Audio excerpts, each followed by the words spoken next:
이번 시간에는 재난과 감시라는 주제를 가지고서 이야기를 해볼까 하는데요. 2020년 그리고 지금까지도 팬데믹이 굉장히 중요한 이슈가 되고 있죠. 그리고 이 팬데믹 이슈가 되는 배경에는 기존에 우리가 가지고 있던 그런 여러 가지 사회의 어떤 기반, 정확하게 말하면 사회를 구성하고 이해하는 어떤 여러 가지 방식들이 있는데 그 방식들의 변화가 필연적으로 초래될 수밖에 없다는 것, 그것으로 인해서 발생하고 있다고 말할 수 있습니다. 그래서 저는 그 변화의 그 기제를 Mechanical Surveillance, 기계 감시라고 생각을 하고 있고요. 그래서 팬데믹이라는 그런 상황이 초래되면서 이 기계 감시라고 하는 과거부터 진행은 되고 있었지만 여전히 이 사회에서 어느 정도 이렇게 주변적인 어떤 지위를 가지고 있던 기술 감시 또는 기계 감시를 대단히 중심적인 위치로 옮겨놓는 그런 역할을 하게 됐다고 저는 생각을 하고요. 그래서 이 팬데믹 때문에 기계 감시라는 이슈가 중요한 문제로 부상했다. 그게 이제 오늘 제가 드릴 말씀의 요지입니다. 순서는 이렇게 이루어지고요. 일단 기계 감시라는 것이 어떤 문제를 초래하느냐 그러면 가장 이제 중요한 근대 사회를 구성하는 데 있어서 두 가지 범주죠. 프라이버시와 감시라는 게 있고요. 이 프라이버시는 궁극적으로 이제 편지라고 하는, 그러니까 남의 정보를 열람해 볼 수 있는 권한과 밀접한 관련이 있습니다. 좀 이따가 이제 말씀을 드리고, 그 다음에 인지자본주의와 감시의 테크놀로지를 말씀을 드릴 거고요. 그 다음에 감시자본주의라고 최근에 이제 인지자본주의가 좀 다른 맥락에서 논의되고 있는 새로운 자본주의의 어떤 형태에 대한 말씀을 드리고, 이게 방역과 이제 어떤 충돌 또는 모순을 초래하고 있는지를 말씀을 드릴 거고요. 그 다음에 과연 이제 감시를 넘어선 해방이라는 주로 이제 유럽의 지식인들이 말하고 있는 이런 개념들이 얼마나 이 팬데믹의 국면에서 중요한 어떤 그 문제를 제기하고 있는 것인지, 아니면 또 그 감시를 넘어서 해방이라는 태제가 과연 이 팬데믹 국면에서 계속 유지될 수 있는 것인지, 이런 문제를 조금 이야기해 보려고 합니다. 일단 프라이버시와 감시 문제부터 이제 말씀을 드리자면, 이 프라이버시라는 것은 이제 우리에게 너무 자명한 것처럼 보이지만 사실 제대로 논의된 적이 별로 없습니다. 그러니까 우리는 막연하게 그냥 프라이버시가 보호되어야 된다고 생각을 하지만, 이 프라이버시라는 개념은 역사적으로 형성된 개념이고, 근대라는 것이 도래하기 전까지, 정확하게 말하면 개인이라는 개념이 등장하기 전까지는 존재하지 않던 겁니다. 그러니까 예를 들어서 중세 유럽에서 특정한 개인이 프라이버시를 갖고 있으면 마녀로 몰려서 죽습니다. 그러니까 프라이버시를 가지면 안 되죠. 그러니까 계속 모든 것을 공개해야 되고, 내가 어떤 신이 명령하는 그런 식의 삶을 살고 있다는 것을 계속 천명해야지만 살아남을 수 있었어요. 뭐 이거는 이제 유럽뿐만 아니라 아시아에서도 마찬가지였습니다. 이 프라이버시를 지킨다는 것은 이제 바람직하지 못한 것에 속했죠. 공동체 내에서 이 공동체의 어떤 그런 화합을 흐트릴 수 있는 그런 존재로 비쳤기 때문에. 근데 이제 근대에 들어서게 되면 이 프라이버시가 대단히 중요한 문제가 됩니다. 왜냐하면 이제 개인이라는 것을 설정하는 데 있어서 중요한 단위가 바로 이 프라이버시였기 때문에 그렇죠. 그때 프라이버시는 뭐냐? 나의 어떤 메시지를 상대방에게 은밀하게 전달할 수 있는 권리를 말했어요. 이 말은 무슨 말인가 그러면, 타인이 보내는 편지를 내가 마음대로 열어볼 수 있는 권리, 그걸 말했습니다. 그러니까 편지라는 것은 수신자가 정해져 있죠. 그죠? 그 수신자 이외에 그 편지를 열어보면 안 된다라는 것. 그 수신자 이외에 그 편지를 열어보게 되면 국가 간의 어떤 그런 룰 위반일 경우에 전쟁까지도 불사하게 되는 그런 일이 벌어지는 거죠. 그래서 이제 그 레터를 열어볼 수 있는 권리를 프라이버시라고 불렀고요.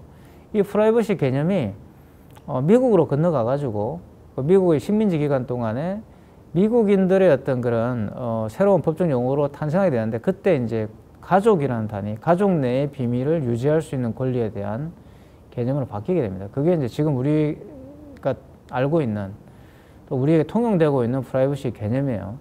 그래서 이 문제가 이제 뭐와 관련이 있느냐, 바로 감시라는 기능과 밀접한 관련이 있죠. 그러니까 프라이버시라는 것은 감시를 받는 그런 어떤 근대 국가의 구조에서 유일하게 나의 어떤 권리를 지킬 수 있는 그 무엇으로 인식이 되었고요. 그게 미국을 거쳐오면서 가족이라는 가족 단위에서는 프라이버시가 지켜져야 된다고 하는 이제 그런 불문율로 자리를 잡게 된 겁니다. 근데 지금 이제 우리가 당면하고 있는 이 팬데믹의 국면은 이런 기존에 있던 프라이버시 개념에 대한 수정을 한 번 더 요구하고 있다는 것이 제 생각이고, 그런 상황은 역설적으로 말하면 프라이버시라는 개념이 그렇게 자명한 개념이 아니다라는 거죠. 그러니까 그게 어떤 그 지역이라든가 또는 공동체가 가지고 있는 그런 조건에 따라서 얼마나 프라이버시가 바뀔 수 있다라는 것, 프라이버시 개념 자체가 달라질 수 있다라는 것을 오늘 말씀을 드리려고 하고, 이렇게 프라이버시 개념이 자명하지 않기 때문에 개인 정보라는 것이 자본주의의 어떤 그런 이윤 축적의 수단으로 또 재료로 사용될 수 있는 그런 조건들이 된다는 거죠.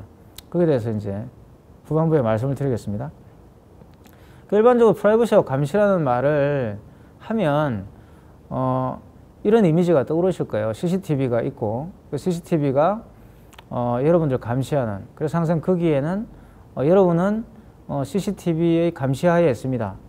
영어로 말하면 You are under CCTV surveillance 또는 You are under surveillance라고 하는 그 메시지가 떠오를 겁니다. 이게 이제 감시와 프라이버시의 관계를 설명해 주는 어떤 굉장히 클리셰죠. 그러니까 우리에게 아주 익숙한 그런 관념이라고 볼 수가 있는데, 그래 보통 일반적으로 이런 생각을 떠올려요. 그러니까 CCTV가 있고 그것은 항상 우리에게 뭔가 프라이버시를 침해하고 있는 그런 도구인 것처럼 보이게 됩니다. 뭐 그 심지어는 이렇게 경고 문구도 있고요. CCTV가 있으니까 함부로 물건을 훔친다든가 상대방에 피해를 주지 말아라, 뭐 이런 이야기들을 하게 되죠.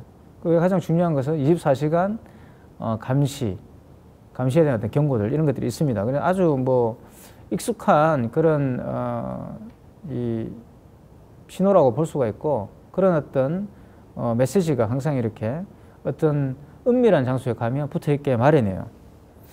그래서 자, 이런 어떤 생각들의 밑바탕을 이루고 있는 것은 바로 빅브라더라고 하는 조지 오웰이 만들어낸 그런 이미지와 밀접한 관련이 있습니다. 그래서 빅브라더가 항상 여러분을 감시하고, 여러분은 그 빅브라더의 감시의 눈을 피해서 여러분의 프라이버시, 쉽게 말하면 여러분들의 정보를 보호할 권리를 지켜야 된다, 이런 것이 이제 근대에 오면은 굉장히 자명한 어떤 진리처럼 통용되게 됩니다. 그래서 이런 그 빅브라더를 뭐 이제 전체주의적인 어떤 그런 지도자라든가 또는 독재자와 연결시키는 그런 모습을 볼 수가 있거든요. 근데 이제 제가 이제 델리를 여행할 무렵에 제가 이제 거기에 그 방문 교수 자격을 얻어서 가서 한 2달 정도 체류한 적이 있는데, 이 델리에도 이제 메트로가 있습니다. 그러니까 지하철은 아니고 이제 지상으로 가는 전철이 있는데, 거기에 가면 이런 문구가 붙어 있어요.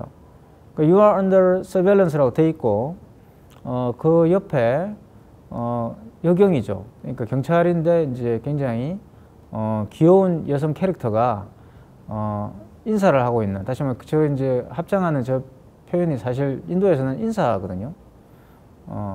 우리 치면은 뭐 안녕하십니까 또는 뭐 무사, 오늘 하루 무사히, 뭐 이런 느낌을 주는 인사인데, 남의 복을 빌어주는 인사입니다. 저게 남의 복을 비는 그런 제스처에 적혀있는 문구가 You are under surveillance예요. 저게 뭘 말하느냐, 그러니까 많은 사람들이 저 문구를 보면, 특히 이제 인도의 메트로에서는 어떤 생각을 하게 되냐면, 국가라는 빅브라더가 나를 감시하고 있구나, 이렇게 생각하기보다는 국가가 할 일을 좀 하고 있구나, 이런 생각이 든다는 거죠. 역설적으로 말하면 메트로가 정말 안전한 곳이구나, 이런 생각을 하게 된다는 거예요.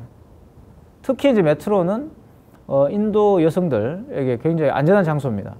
가면 이제 일단 안전하게 그냥 다른 사람들의 어떤 간섭을 피해서 여행을 할 수 있는 그런 곳으로, 이제 그런 어떤 교통수단으로 인지가 되고 있는데, 그래서 이 인도의 메트로 스테이션에 들어가게 되면 저 문구가 항상 적혀 있고, 저 문구를 보면 나의 프라이버시가 침해된다고 생각하기보다는 내 아이 프라이버시가 보호받고 있구나라는 생각을 받게 되는 거예요. 뭐 정확하게 말하면 내가 국가의 보호하에 있구나라는 생각을 하게 된다는 거죠. 이거는 기존에 우리가 가지고 있는 프라이버시 개념과 상당히 다른 거죠. 기존에 있는 프라이버시 개념은 국가의 감시를 피해서 나의 프라이버시를 지키는 것이 나의 자유를 지키는 거라고 생각하는데, 이 인도 델리 메트로역에 있는 이 신호는 뭘 보여주느냐? 너가 너의 프라이버시라는 것을 쉽게 말하면 나에게 공개하면, 다시 말하면 빅브라더에게 공개하면 너는 자유를 얻을 것이다 라는 말이 되는 거죠. 자, 이게 상당히 이제 이걸 단순하게 문화적 차이로 봐야 될 것인가, 아니면 뭐 인도가 이제 근대화에 적응이 덜 된 상태로 볼 것인가, 이런 고민이 이제 생기는 것이고요. 근데 사실 이거는 조금만 생각해 보면 유럽이 아닌 다른 나라에 갔을 경우 우리가 이런 표현이 붙어 있으면, You are under surveillance라는 표현이 붙어 있으면, 특히 우리나라 같은 경우는 마찬가지죠. 이렇게 안심 귀갓길 이런 것도 있는데, 거기에 보면 CCTV가 설치되어 있습니다라는 걸 보면 안심이 되죠, 오히려. 그걸 보면서 내가 국가의 감시를 받고 있으니까 나의 프라이버시를 지켜야 되겠다. 물론 그렇게 생각하고 피해 다니시는 분도 계시겠지만, 오히려 이제 한국과 같은 분위기에서 대부분은 느끼시기에 어색한 곳에 이렇게 CCTV가 설치되어 있다는 문구를 보시면 안전하겠구나 생각이 든다는 거예요. 내가 이제 오히려 보호받고 있구나 이런 생각이 든다는 거죠. 여기서 이제 상당히 기존에 우리가 프라이버시에 대해서 너무 자명하다고 생각했던 것들이 좀 문제가 있는 거 아니냐 하는 이제 의심을 해볼 수가 있는 거죠. 자, 이제 이거는 왜 그러냐 그러면 델리의 이 지하철역에 적혀 있는 그 언더 서베일런스라는 말, 요 언더 서베일런스라는 말과 말이 보여주는 그 양가성, 이중성이 있죠. 그게 뭐냐? 그러니까 프라이버시라는 것이 모더니티, 그다음에 근대성이라 부를 수 있죠. 우리는 지금 근대사회에 살고 있는데 이 근대사의 항상성을 보여주는 지표인 것은 사실입니다. 왜냐하면 개인이 등장해야지만 이제 근대라는 것이 생기는 건데, 근데 이 개인의 등장이라는 것이 굉장히 그렇게 자명한 것은 아니었다는 거죠. 그러니까 다시 말하면 나는 그냥 개인이니까 이제 앞으로 나는 보호받아야 된다고 아무리 이야기해봤자 나를 보호를 해주는 사람이 아무도 없습니다. 그죠? 그럼에도 불구하고 왜 그러면 근대사회가 오면은 우리가 그런 보호를 우리 스스로가 자처할 수 있게 되고 우리 스스로가 그런 개인을 주장했을 때 안전하다고 생각이 될까라는 거죠. 그거는 이제 법이 있기 때문에 그렇다는 거예요. 그래서 프라이버시라는 것은 법적인 용어고 결국 궁극적으로는 그런 법이 정립됨으로 인해서 우리는 개인으로 탄생하게 됩니다. 다시 말하면 법이 없다면 프라이버시도 없는 거예요. 그러니까 그러한 프라이버시를 보호하는 법을 만들었기 때문에 사실은 이제 우리가 프라이버시를 지켜야 된다는 생각을 하게 된 거죠. 근데 흥미로운 건 한번 보세요. 프라이버시를 지킨다는 것은 결국은 이제 내가 가지고 있는 정보를 공개하지 않는 거죠. 근데 우리가 편지를 쓸 때 봉투에 넣어서 이렇게 편지를 붙이는 경우도 있지만 우편 엽서처럼 남들에게 보여주기 위해서 편지를 쓰는 경우도 있습니다. 그죠? 무슨 말인가 그러면 우리가 일기를 쓴다고 하는데 그 일기라는 것이 굉장히 나의 은밀한 이야기를 쓰는 것 같지만 항상 우리가 일기를 쓰고 있을 때는 누군가가 그 일기를 읽어볼 것이라는 것을 생각하고 써요. 그죠? 그래서 진짜 이야기는 일기에 안 담겨 있습니다. 진짜 이야기를 일기에 다 쓰시는 분은 없어요. 그러니까 진짜 이야기는 다 쓰지를 못해요. 그러니까 정말 우리의 이야기들은 어디에 들어있느냐 그러면 일기에 쓰지 못한 이야기에 들어있는 거죠. 그 이야기는 사실 내가 일기에도 차마 쓸 수가 없어요. 마찬가지입니다. 편지에다가 아무리 기밀을 쓴다고 하더라도 거기에 내가 모든 이야기를 다 쓰는 건 아니죠. 그러니까 나의 은밀한 이야기까지 다 들어줄 수 있는 사람이 이 세상에 존재하지 않습니다. 그죠? 그리고 왜냐하면 그 은밀한 이야기를 내가 다 표현할 수가 없어요. 그러니까 언어의 한계가 있기 때문에. 그렇기 때문에 봉투에 넣은 편지와 엽서가 동시에 존재할 수가 있는 거죠. 그러니까 우리가 타인의 편지를 열어볼 법적 권리라고 했을 때 이 법적 권리라는 것은 정말 말 그대로 밀봉된 편지를 열어보는 걸 뜻하는 것뿐만 아니라 남의 정보를 설령 내가 알았다 손 치더라도 그 정보를 마음대로 퍼뜨리지 않는 걸 말하는 겁니다.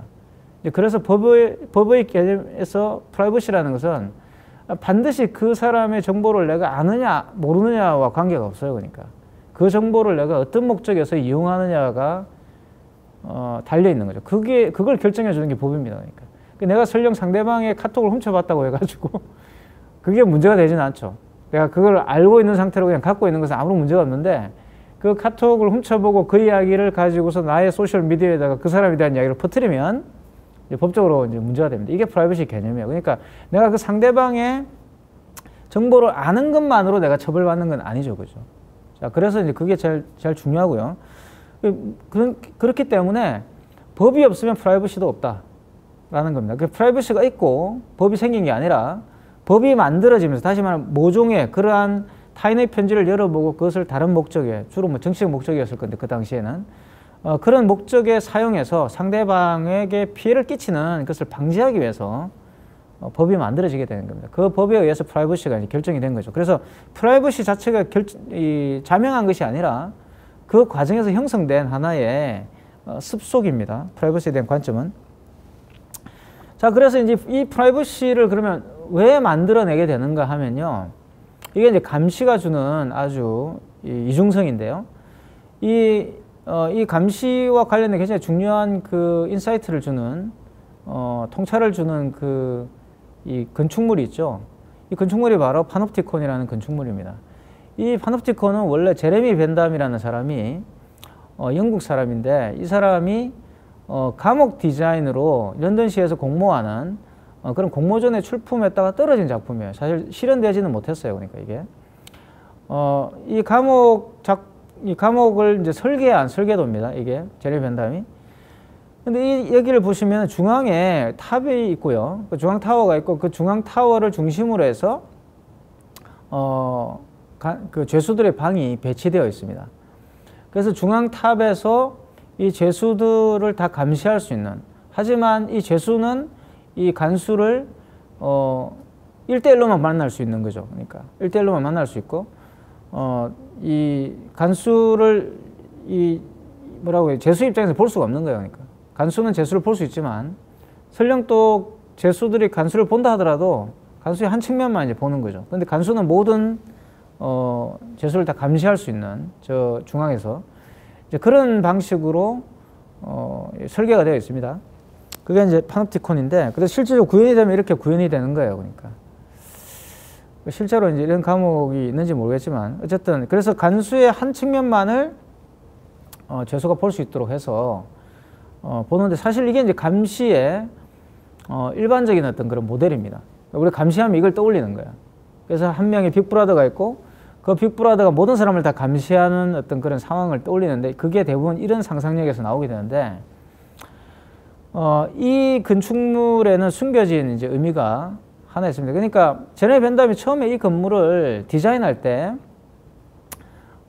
이 건물의 목적을 설명을 했습니다. 뭐라고 설명했냐면, 감시를 용이하게 한다라고 설명한 게 아니에요. 그러니까 죄수들을 용이하게 감시할 수 있다, 이렇게 응모를 한 게 아니라, 이 감옥의 목적은 죄수들을 감호하는 게 목적입니다. 그러니까 나쁜 죄를 저지른 죄수가 스스로 뉘우치도록 만드는 것, 그러니까 자기들 스스로가 자신들의 행동을 교정하도록 만드는 게 목적이었어요. 그러니까 교정이 목적이었습니다. 그러니까 죄수를 가둬두고 간수가 철두철미하게 감시하는 목적은 무슨 목적이었냐면 교정의 목적이 있었던 거죠. 그러니까 이 서베일런스, 감시라는 것에 대해서 우리가 오해하는 게 이겁니다. 감시라는 것이 나의 자유를 속박하는 거라고 생각하지만, 이 감시의 가장 궁극적 목적은 나의 행동을 교정하는 것이었어요. 교육의 목적이 있었다는 겁니다. 그래서 사실 파놉티콘은 이 건축물의 양식은 학교의 양식이죠. 정확하게 말하면. 그래서 이게 이제 근대 교육 제도인 학교, 또는 심지어는 이 제도는 사실 건축과 연동하는 건데, 학교 건축과도 무관하지가 않은 거죠. 그게 이제 말 그대로 근대 건축의 가장 중요한 테마가 되는 겁니다. 그러니까 그것이 공리주의가 추구하는 그런 n분의 1의 그런 쾌락의 분배와 이런 그 감시의 체제는 아주 밀접한 관련이 있는 거죠. 왜냐하면 감시를 하는 목적은 너무 과도한 자신의 욕망을 추구해서 남에게 피해를 주면 안 되기 때문에. 그래서 감시를 받는 거예요. 우리가 델리 그 메트로에서 봤던 그것도 마찬가지예요. 나의 즐거움을 너무 추구하다 보면 다른 사람에게 피해를 끼치게 되죠. 그죠? 그래서 국가가 뭘 합니까? 조정을 하고 있다는 겁니다. 그래서 국가의 역할이라는 것이 그런 욕망의 추구를 조절하는 그런 것이고, 그 국가가 그 욕망의 추구를 조절하는 방식이 뭐예요? 감시라는 거죠. 그게 바로 이제 제레미 벤담이 이 건축물에 담긴 의미고, 이게 근대의 구조입니다, 사실은. 근대의 구조는 그래서 감시를 통해서 상호 견제, 또는 상호 교정 또는 내가 하고 있는 여러 가지 문제점들을 감시를 통해서 해결한다는 겁니다. 그게 이제 전문가 집단으로 오게 되면 피어 리뷰가 되는 거예요. 그러니까 동료들끼리 서로 리뷰를 해주는, 우리가 일반적으로 위원회 심사하는 제도 이런 것들이 다 피어 리뷰거든요. 이 피어 리뷰야말로 이 근대적인 제도죠.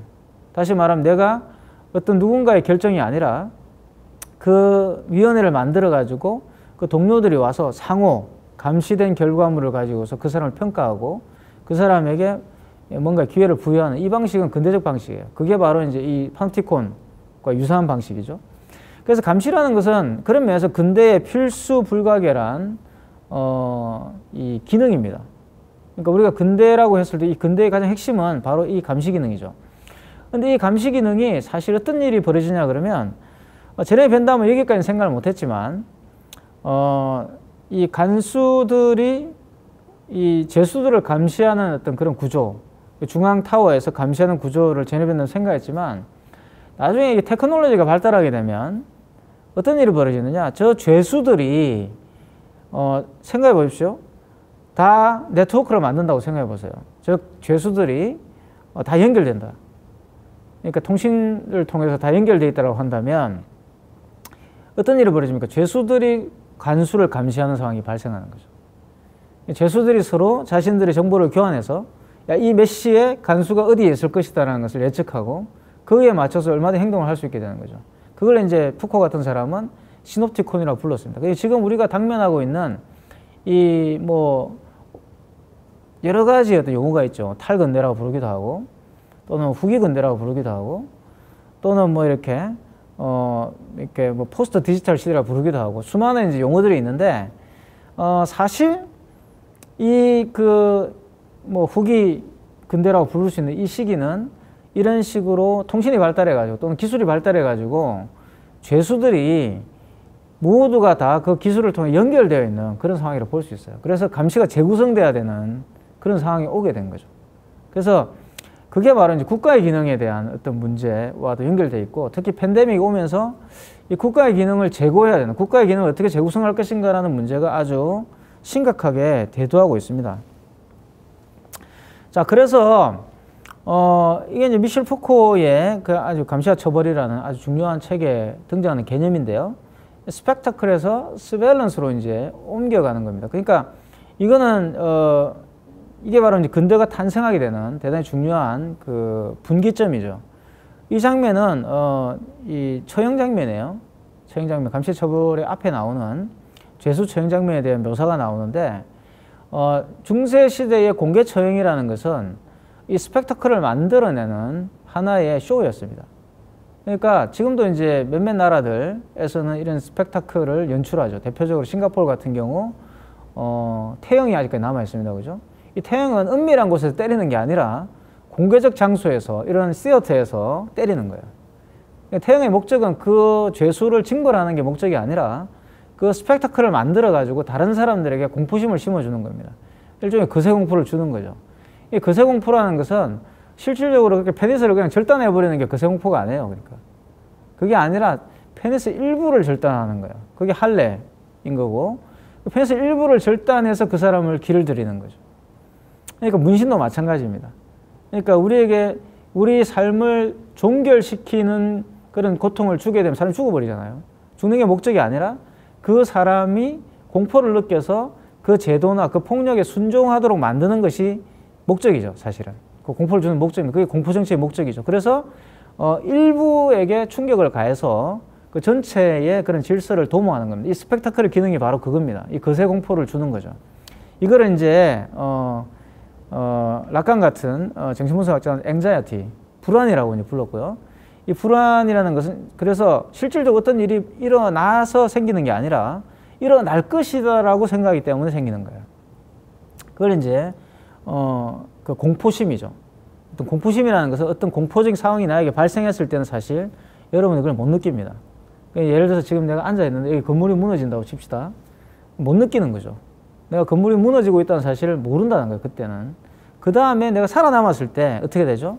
그 건물이 무너진 경험이 나중에 나에게 트라우마로 다시 돌아오게 되는 거죠. 이때는 텀이 있는 거예요. 이게 이제 왜 그러냐면 우리는 어떤 일이 발생했을 때 그 발생한 결과를 마주치게 되고 그때는 우리는 의식적으로 판단할 수가 없습니다. 그죠? 뭐 감각으로는 판단할 수 있죠. 뭐 아프다, 고통스럽다, 그죠? 뭐 또는 깜짝 놀란다 이런 걸 할 수는 있겠지만 그건 감각이라고 부르는 거예요. 근데 그 감각을 재구성하는 과정에서 우리는 비로소 그 감각의 의미를 깨닫게 되죠. 정확하게 깨닫는다기보다는 의미를 부여하게 됩니다. 그게 이제 랑세르 같은 사람이 말하는 감각에서 미학으로 이행하는 과정이에요. 그 미학을 어떻게 재구성하느냐가 이제 정체적 문제가 되는 거죠. 함부로 미학이 재구성되는 게 아닙니다. 우리가 좋아하고 싫어하는 것이 내가 결정하는 게 아니에요. 그러니까 이 공동체라고 부르는 것들이 결정하게 되고 이데올로기가 결정하게 되는 거죠. 그래서 그러한 그 감각이라는 것을 부여하는 가장 효과적인 방식이 스펙타클이었어요. 그래서 왕이나 이런 그 정치적 권위가 자신의 어떤 이 권력의 어떤 효과를 증명하기 위해서는 뭘 해야 되냐? 스펙타클을 연출하는 겁니다. 이게 이제 가장 그 당시 중세에는 그럼 뭐였느냐? 악인을 처벌하는 거예요. 근데 그냥 처벌하면 안 되고 악인이 반드시 여기도 중요한데 뉘우쳐야 됩니다. 되게 흥미로운 기록들이 많이 남아있어요. 중세 유럽을 뒤져보면은. 이런 경우는 이제 중국에도 많이 남아있는데, 죄수를 처형하면은 대부분 사람들이 나와서 구경하죠. 중국의 가장 잔인한 그 처벌법이 이제 우리가 알고 육시라는 게 있어요. 그죠? 살아있는 채로 이렇게 살점을 도려내는 형벌이 있습니다. 그런 끔찍한 것을 왜 보느냐? 사실은 이제 그거죠. 나쁜 짓을 하면 안 되겠다라고 우리는 생각한다고 하지만, 그게 아닙니다. 그러니까. 그런 육시를 통해서 뭘 확인하느냐 그러면 우리 공동체는 하나다라는 사실을 확인하는 거예요. 내가 거기에서 나쁜 짓을 하면 안 되겠다가 아니라 저 사람을 통해서 나머지 공동체원들이 하나가 되는 거죠. 오히려 거기에는 연민의 감정도 작동을 합니다. 죽어가는 사람에 대한 연민의 감정도 작동을 하게 되고 그럼으로써 어떤 인간이 만들어낸 어떤 그런 그 공통 감각의 어떤 정체성을 획득하게 되는 거죠. 그게 이제 이 스펙타클이 주는 효과예요. 그래서 중세 유럽에도 비슷한 일이 있었는데, 그렇게 예를 들어서 뭐, 죄를, 주로 이제 사형을 당하는 어떤 죄 형벌은 뭐냐 그러면, 죄목들은 대부분 뭐 살인이라든가 이런 거죠. 살인 같은 이런 경우를 했을 때, 거기에 이제 죽어가는 사람, 쉽게 말하면 이제 그 처형을 당해야 되는 사람이 눈물을 흘리면서 대부분 이제 자기의 잘못을 뉘우치는 반성문을 낭독하고 죽어요. 일반적으로. 그게 이제 테리 글튼이 말하는 나중에 문학이 되는 거죠. 그게 리트러처가 됩니다. 그러니까 그 일기잖아요. 그죠? 일기. 리트러처가 되는 건데, 그러니까 이 중세 시절에만 하더라도 리트러처는 없었어요. 그러니까 레터스라는 게 있었고, 레터스라는 것은 이제 고전 문건을 중국처럼 고전의 어떤 그런 문구들을 인용해가지고 어떤 자신의 어떤 생각들을 표현하는 그런 식의 글이 있었던 거고, 그게 나중에 이제 본인의 은밀한 이야기를 하는 리터러처로 옮겨오는 것은 근대 이제 스펙타클 시대에서 이제 서베일런스를 이동하면서 이제 발생하는 그 과도기 때 문학이 등장하게 되거든요. 그래서 그때 본인의 반성문을 읽고 눈물을 흘리면서 죽어가는데 그때 반성문을 읽고 많은 사람들이 같이 운다는 거죠. 그리고 거기에서 이제 흥미로운 일이 뭐가 있냐 그러면 자기의 죄를 고백하는 사람들이 나타나게 됩니다. 그러니까 나도 역시 살인죄를 범했습니다라고 고백하고 같이 처형당하는 거예요. 그리고 심지어는 거기에는 어떤 일이 있냐면 심지어는 자기가 살인죄를 저지르지 않았음에도 불구하고 자기가 살인을 저질렀다라고 고백하고 같이 죽는 사람들도 있었어요. 죄인이 아니었던 거죠. 근데 이 사람들이 그 분위기에 압도되어서 자기들도 없는 죄를 고백하고 같이 죽었습니다. 그러니까 이런 이제 아주 흥미로운 기록들이 많이 있어요. 그게 스펙타클 효과예요. 그러니까. 왜냐하면 중세 때만 하더라도 이제 살고 죽는 것은 그렇게 중요한 문제가 아니었어요. 고대 그리스만 하더라도 죽음이라는 것은 그렇게 중요한 문제가 아닙니다. 그래서 뭐가 중요했냐 그러면 정치적 생명, 나의 정신의 미, 정신의 생명, 진리가 오랫동안 남아있는 것이 중요했죠. 그러니까 나의 육체가 중요했던 게 아니라. 자, 그래서 이게 이제 스펙타클 효과인데 이 스펙타클이 감시로 이제 옮겨가게 된다는 것이죠. 이렇게 되면 이 감시는 사실 입장이 바뀌는 거죠. 이 스펙타클은 기본적으로 하나 중심에서 그런 어떤 구경거리가 발생하고 그런 구경거리들을 다른 사람들이 둘러서서 보는 걸로 바뀌잖아요. 근데 감시는 이제 어떻게 됩니까? 중앙에서 보고 나머지들이 감시받는 상황으로 바뀌는 거죠. 중앙에 있던 스펙타클이 사실은 이제 사라지고 분산되는 겁니다. 그러니까 민주적으로 분배가 되는 거예요. 스펙타클 자체가. 자, 이제 이런 그 스펙타클한 것을 감시적 차원에서 다시 재구성해낸 게 뭐냐? 바로 매스미디어죠. 그게 대중매체입니다. 그러니까 뉴스라든가 저널리즘 이런 것들이 사실은 그런 거죠. 그러니까 이렇게 옛날에는 왕권에 의해서 또는 절대적인 어떤 권력에 의해서 또는 참주에 의해서 실행되던 스펙타클을 분산시키고 그게 근대의 어떤 감시 기능이었다고 한다면 그 분산된 스펙타클들을 다시 중심으로 모으는 역할들을 무엇이 하느냐? 미디어가 하게 되는 거죠. 그게 바로 이제 근대 사회의 작동 방식입니다. 그래서 이게 이제 푸코가 하는 말인데 이 스펙타클 사회가 아니라 감시 사회다라는 것이 바로 그런 의미에서 나온 겁니다. 그렇다고 해서 스펙타클이 사라진 게 아니라 그 스펙타클이라는 것이 이제는 다 파편화되어 있는 거죠. 뭘 통해서? 감시를 통해서. 자, 그래서 이제 중요한 개념이 바로 물레의 부탕, 얀 물레의 부탕이라는 사람, 프랑스 이제 이 경제학자이기도 하고 철학자이기도 하고 사회학자이기도 한 사람인데요. 이 인지자본주의라는 개념이 이제 등장하게 되는데요. 이 인지자본주의는 명백하게 이 감시가 만들어낸 근대 사회의 그러한 발전 단계에 부합하는 그런 자본주의라고 볼 수가 있어요. 앞에서 말씀드렸던 것처럼 일단 감시라는 것이 형성이 되고요. 그 감시라는 것은 앞에서 말씀드렸던 것처럼 빅브라더가 중앙에서 일방적으로 감시하는 것이 초창기 이제 근대 사회의 모습이었다고 한다면 점점 그 감시의 기능이 어떻게 되느냐? 개인 단위로 쪼개지게 됩니다. 그래서 근대 사회의 가장 핵심적인 감시 개념은 바로 상호 감시라고 볼 수가 있어요. 상호 감시. 그러니까 상호 감시라는 것은 개인이 개인에 대해서 다 스펙타클이 되는 겁니다. 그게 지금 뭡니까? 소셜미디어죠. 소셜미디어가 바로 나의 사생활을 스펙타클로 만들어서 전시하는 겁니다. 나의 프라이버시를 계속 보여주는 거죠. 자, 그래서 그걸 극장화하는 겁니다. 나의 프라이버시를 극장화하는 것. 처음에 소셜미디어가 등장했을 때만 해도 그거는 아주 파편적인 나의 일부분의 이미지들을 계속 보여주는 거였는데 이제 유튜브가 나오면서 완전히 상황이 달라지죠. 유튜브는 사실 어떤 면에서 굉장히 펀더멘탈한 변화를 보여주는 거고요. 여기서 펀더멘탈한 변화라는 것은 근대가 초창기에 가지고 있던 감시 기능, 스펙타클에서 감시로 바뀌는 그 이행을 어떻게 보면 극단까지 밀어붙인 게 바로 유튜브죠. 유튜브에 오면 더 이상 이 현실이라고 불리는 것과 미디어적 현실이라고 불리는 것들 사이에 구분이 사라집니다. 생활적 현실과 미디어적 현실 사이에 구분이 사라지게 되죠. 자, 그러한 어떤 변화와 맞물려 있는 것이 바로 인지자본주의라고 부를 수 있는 겁니다. 인지자본주의는 뭐냐?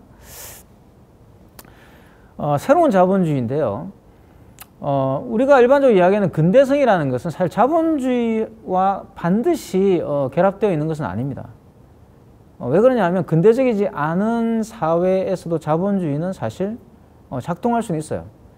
근데 이제 근대성이라는 것이 이 자본주의를 훨씬 더 많이 추동시키고 있는 것도 사실이죠.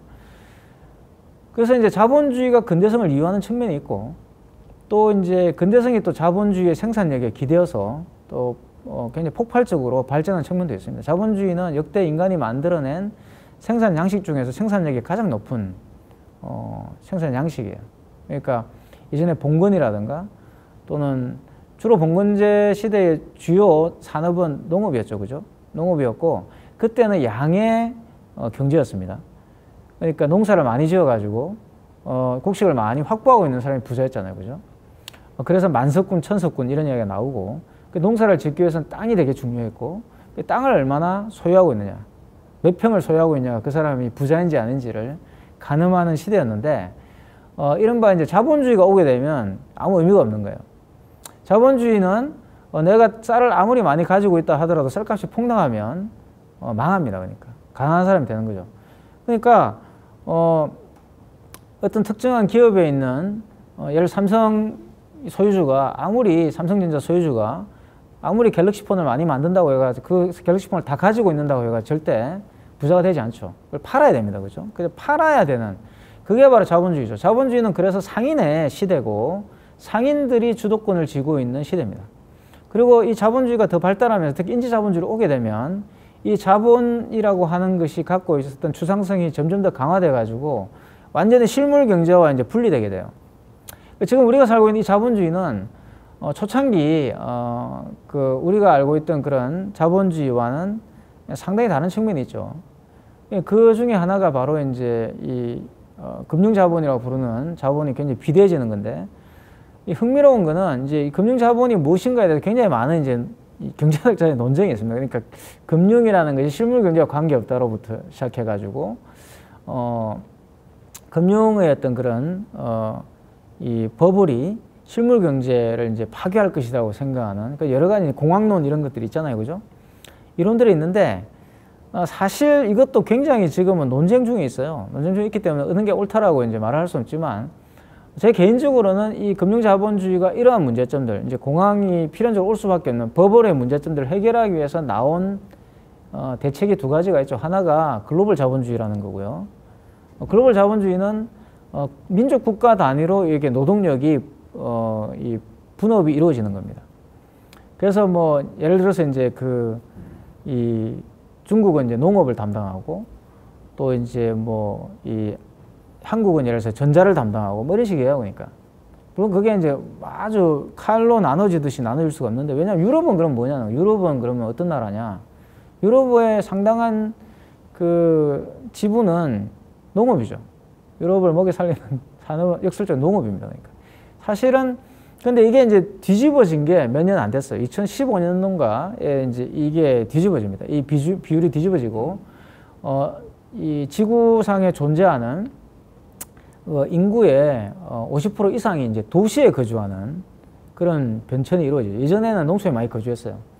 근데 2015년 이후부터는 이제 이 도시 거주 인구가 훨씬 더 농촌 인구를 압도하는 시대가 되었습니다. 이건 상당히 많은 걸 말해주는데, 그게 이제 산업 구조가 바뀌었기 때문에 그게 가능한 겁니다. 농촌에서 이제 먹고 살 게 없기 때문에 도시로 오게 되는 거죠. 그럼 왜 바뀌었느냐는 거죠. 무엇이 바뀌었기 때문에 그렇게 그런 전환이 일어나느냐가 되게 중요한 거고요. 그래서 이걸 이제 일반적으로 포스트 포도주의라고 합니다. 포스트 포도주의라는 것은 굉장히 품질이 좋은 제품을 대량으로 생산해 가지고 많은 인구에 팔아서 수익을 올리는 구조죠. 근데 이게 한계가 오는 거예요. 인구가 무한히 불어날 수도 없고 또 무한한 경제 성장이라는 것이 있을 수가 없다는 걸 이제 깨닫게 된 거죠.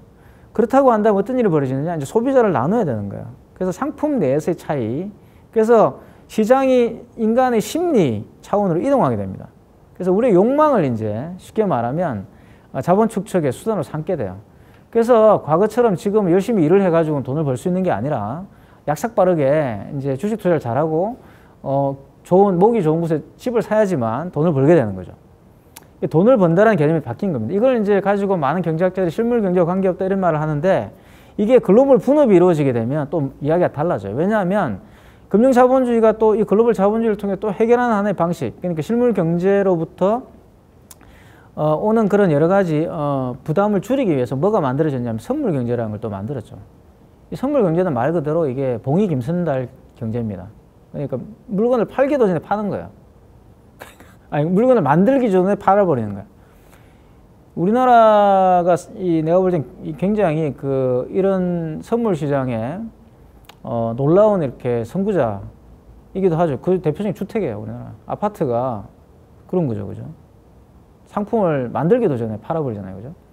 그러니까 그렇게 되면 어떤 일이 벌어지느냐? 예보라는 게 굉장히 중요해지거든요, 예보. 그러니까 뭔가 예측하는 것 굉장히 중요해집니다. 왜 인문교양이라는 것이 신자유주의와 함께 이 금융자본주의의 어떤 그런 뭐라고 해야 할까, 이렇게 우세, 또 금융자본주의의 그런 이 강화와 함께 이것이 이루어졌느냐, 강세와 함께 이루어졌느냐가 이제 그런 걸 알 수가 있어요. 왜냐하면 분석과 예측이라는 것이 이 시장에서 부를 축적하는 데 어마어마하게 중요해진 겁니다. 그래서 많은 사람들이 공부를 하게 돼요. 그죠? 왜냐하면 보세요. 예를 들어서 이 많은 사람들이 날씨 예보에 이제 목숨을 걸게 됐잖아요. 예전에 날씨 예보라는 것은 농사를 짓기 위한 것이었다고 한다면 이제는 그게 아닙니다. 이제 어떤 곳에 어떤 식의 날씨가 만들어졌을 때 어떤 제품을 사놔야 되느냐 이런 거죠. 예를 들어서 올여름에 굉장히 더울 거다 그러면 당연히 에어컨을 많이 확보해서 에어컨이 만들어지는 그런 공장을 많이 확보해서 물건을 준비해놔야 되죠. 그죠? 또 뭐 이렇게 그 몸을 시원하게 만드는 천이 많이 팔릴 것 같으니까 그 천을 확보해가지고 또 미리 이제 확보를 해놔야 됩니다. 그게 이제 싸게 사서 가지고 있다가 수익을 올리는 거예요. 근데 일기예보가 빗나가가지고 안 더울 수도 있죠, 그죠? 그러니까 전혀 덥지 않은 여름이 올 수도 있잖아요. 그럼 옛날 같으면 망한단 말이에요. 근데 이걸 어떻게 합니까? 분산 투자를 하기 때문에. 글로벌 자본주의가 그래 필요한 겁니다. 분산 투자를 해놨기 때문에 여기에서 손해가 나도 다른 곳에서 손해를 메꾸는 거예요. 이런 방식으로 이제 투자가 이루어집니다. 그러니까 이제 이런 식으로 시장이 고착되면은 이제 신흥 이제 이 부르주아들이 진입하기가 이제 어려워지는 거예요. 기존에 있는 이제 이미 많은 자금을 확보한 사람들일수록 훨씬 더 유리한 조건들이 만들어지고 그게 사실 신자유주의입니다. 신자유주의 목적은 가진 사람이 더 많이 계속 이제 안정적으로 자기의 부를 늘려가는 방식들, 유지해가는 방식들을 지원하기 위해서 만들어진 이데올로기거든요. 그래서 이런 식의 어떤 글로벌 표준에 맞춰서 그 민족 국가들의 그런 기준들을 바꾸는 거예요. 그게 목적이에요. 신자유주의 목적은 사실. 그래서 그러니까 당연히 어떻습니까? 그런 식의 선물 시장을 예측하고 또 그런 것을 맞춰야 되기 때문에 뭐가 발생하죠? 지식이 필요한 겁니다. 모르면 알 수가 없는 거예요. 그러니까 여러분이 주식 투자를 하려고 그러면 주식이 다 알아야 돼요. 근데 주식에 대해서 안다는 게 뭘까요? 어떤 종목이 오른다는 게 뭘까요? 한번 생각해 보세요. 그러니까 그게 그 나라의 문화를 이해하고 그 나라의 습속을 이해하고 그 나라의 지형이라든가 그 나라의 산업 구조를 이해하는 거지. 결국 공부예요. 그게. 공부를 계속 해야 됩니다. 그러니까 그게 지식 축적입니다. 자, 이렇게 된 거예요. 그러니까 그래서 축적 형식이나 생산 형식이나 착취 방식이 전환이 된 겁니다. 그러니까 바뀌게 되는 거예요. 그리고 이제 이 피케티 같은 사람도 지적하지만 이러기 위해서 다시 말하면 이런 식의 어떤 새로운 자본주의의 축적 방식이 가능해지려고 그러면 글로벌 자본주의가 있어야 되는데 글로벌 자본주의가 가능하려면 뭐가 있어야 됩니까? 기술 발전이 있어야 되죠. 그게 인터넷이고 통신 발달 그리고 또한 그 교통의 발달이 있어야 됩니다. 그리고 기술의 발달이 뒷받침되지 않으면 지금 같은 자본주의는 있을 수가 없어요. 그리고 팬데믹이 옴에도 불구하고 여전히 자본주의가 망하지 않고 승승장구하는 이유는 바로 그러한 기술의 밑받침이 이미 이루어져 있었기 때문에 그래요. 오히려 더 이제 강화되고 발전했죠. 그죠? 자, 흥미로운 것은 제가 굉장히 주목하고 보는 회사 중에 하나가 보스턴 다이내믹스라는 게 있습니다. 아마 인터넷 찾아보시면 많이 나와요. 지난 10년간 굉장히 발전했죠. 2년 전에 제가 아는 어떤 기술 철학자는 아니고 과학자분이 로봇은 당분간 계단을 올라가지 못할 것이다 이렇게 예측을 했어요. 근데 지금 보스턴 다이내믹스에서 만든 로봇은 줄넘기를 합니다. 완전히 바뀐 거죠. 그냥 2년 사이에 굉장한 변화가 일어나게 됐던 거고요. 이제 이런 것들의 기술 혁신은 사실 기하급수적으로 발전하는 양상을 보이고 있습니다, 지금. 그래서 사실 노동력이라는 것, 인간의 노동력이라는 것은 상당한 기간 동안 뭐라고 할까요? 이렇게 소외될 가능성이 커지죠. 자, 그래서 노동력의 개념이 이제 바뀌게 되는 겁니다. 인간의 노동력이라는 것은 말 그대로 그 기계를 보조하는 방향으로 갈 가능성이 크죠. 그러니까 기계는 프로그램되어 있고 그 기계를 고치고 그 기계의 어떤 그런 부족한 점을 보완해 주는 것으로 이제 인간의 노동력이 바뀔 거예요. 지금도 상당한 부분 인간은 그런 기계의 어떤 보조원으로서 역할밖에 하지 못하고 있죠. 아마 안타까운 뉴스들이 신문에 많이 나오는데 그런 것들을 보시면 대부분 이제 기술적인 측면에서 기계를 보조하다가 이제 사고를 당하시는 분들 이야기예요. 대부분이다. 그 기계에다 자기를 맞추는 것, 이제 그게 이제 하이데거 같은 사람들이 이야기했던 기술의 문제점입니다. 기술은 궁극적으로는 기술이 우리를 지배하는 게 아니라 그 기술에게 우리가 지배당한다기보다는 그 기술이 요구하는 그런 패러다임, 기술은 인간보다 절대 나을 수가 없어요. 기술은 인간보다 더 뛰어날 수가 없지만 그걸 이제 일반적으로 기술의 어리석음 또는 기술의 멍청함이라고 그러는데 그 기술의 멍청함에다가 우리의 능력을 맞춰야 됩니다. 그게 문제죠. 그게 이제 하이데거 같은 그런 철학자들이 제기하는 기술이 가지고 문제점이에요. 인간은 자기가 그 기술이라는 것이 전면화되면 그 기계가 가지고 있는 성능에다 자기를 맞춰야 됩니다. 그 기계의 성능이 우리를 따라와 주는 게 아니라, 그래서 기계가 얼마나 더 인간을 따라잡을 수 있을 것인가는 정확하게 말하면 문제가 아닌 거죠. 기술과 관련된 정확한 질문이 아니에요. 그러니까. 자, 그래서 여기서 중요한 것은 인지자본주의는요, 지식자본주의라는 것이 중요합니다. 지식자본주의고요. 그러니까 지식이라는 것은 알미예요, 암. 이게 정보사회가 아닙니다. 그러니까 일반적으로 알려져 있는 90년대 이후에 정보사회라는 말이 굉장히 많이 있었는데, 이 지식은 정보가 아니죠. 왜냐하면 정보에는 분석이 없습니다. 그러니까 빅데이터가 스스로가 분석하는 게 아니라요. 빅데이터를 가지고서 우리가 분석해서 거기에서 의미 있는 정보값을 만들어야 되는 거죠. 그게 바로 지식사회의 의미입니다. 그래서 인지자본주의는 지식 중심의 자본주의예요. 정보 중심의 자본주의가 아니라, 그러니까 이 정보와 지식은 그러면 좀 차이가 있습니다. 지식은 그래서 반드시 거기에 뭐가 들어가느냐, 인간의 노동, 어쨌든 그것이 지적 노동이든 그 노동이 들어가게 되고요. 그래서 살아있는 지식과 죽은 지식이 있는데, 이 살아있는 지식이라는 것은 무슨 지식이냐? 창조적 지식입니다. 바로 그러한 기존에 있는 정보를 바탕으로 해서 거기에서 굉장히 유용한 창조적 지식들을 만들어내는 것이 바로 살아있는 지식이고, 죽은 지식은 뭐냐 그러면 그것이 이미 이제 데이터로 전환되어 가지고 저장되어 있는 것들, 뭐 네이버 지식인들 같은 이런 거예요. 이런 것들은 이제 죽은 지식이죠. 그런 지식을 뽑아서 제가 지금 여기서 떠들고 있는데, 이것은 지금 살아있는 지식이지만 이게 만약에 저장되어서 계속 무엇인가 자본 축적에 활용된다고 한다면 이건 죽은 지식이 되는 거죠. 자, 이런 차이가 있습니다. 근데 어쨌든 이것은 중요한 목적은 뭐냐? 바로 지식. 지식이라는 것은 그런 정보를 분석해서 거기에서 의미 있는 정보값을 만들어서 그 의미를 계속 발전시켜 나가는 것을 말합니다. 그렇기 때문에 인지자본주의가 우리에게 요구하는 것은 공부하라라는 거예요. 끊임없이. 자, 그래서 이게 이제 뭘로 나타나냐? 교육률로 나타나죠. 우리나라는 아주 일찍부터 이런 인지자본주의를 향해서 나아오고 있었다고 말할 수가 있습니다. 우리나라만큼 여기에 인지자본주의에 적응을 잘한 나라가 별로 없어요. 그러니까. 그래서 이제 타이거맘이라는 게 등장하고요. 그 다음에 이 인문학 열풍, 그 다음에 교양주의가 강화되고, 그죠? 이 대학에서 갑자기 교양 과목을 만들고 교양 대학을 만들고 이런 일이 있었죠, 그죠? 그 다음에 가장 중요한 게 이건데, 코스모폴리탄 문화라는 것이 글로벌 시티 라이프의 표준이 됩니다. 그래서 도시에 산다는 것이 곧 코스모폴리탄이 되는 그런 상황이 연출되게 되죠.